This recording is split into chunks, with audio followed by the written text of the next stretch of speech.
colonized. We are colonized. So the biggest tool that they used to colonize us was the education sector.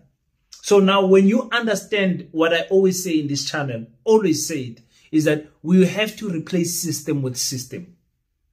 You have your equivalent. That's why I always ask this question. What is this African equivalent to the Berlin Conference?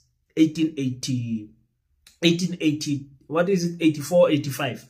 1884 and 85, ne? Yeah, from November to February, where the Europeans, all the people, our colonizers sat down and cut Africa into 54 countries. What is our equivalent to that?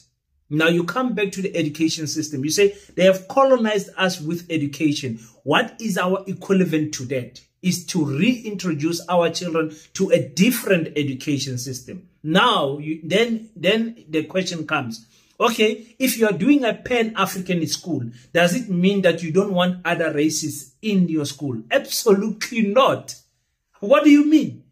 Do you want us to miss the opportunity to teach them by force, like we were taught by force, our culture?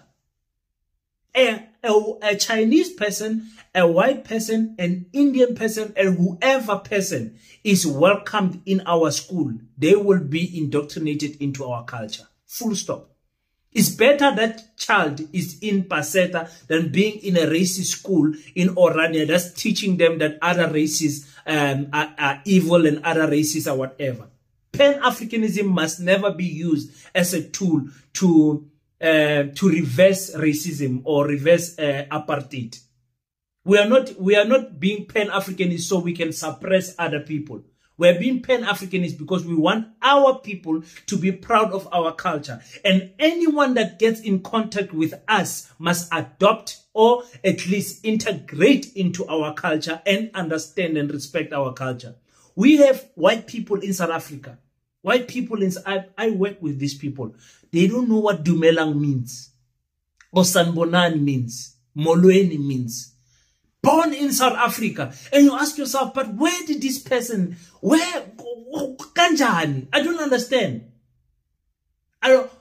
As every South African in South Africa, every black South African, every African South African in South Africa knows what Khuyamore means.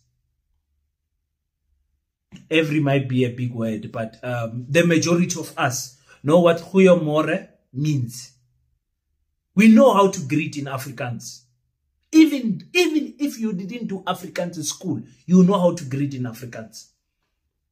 You know how to say, Ek kani Afrikaans.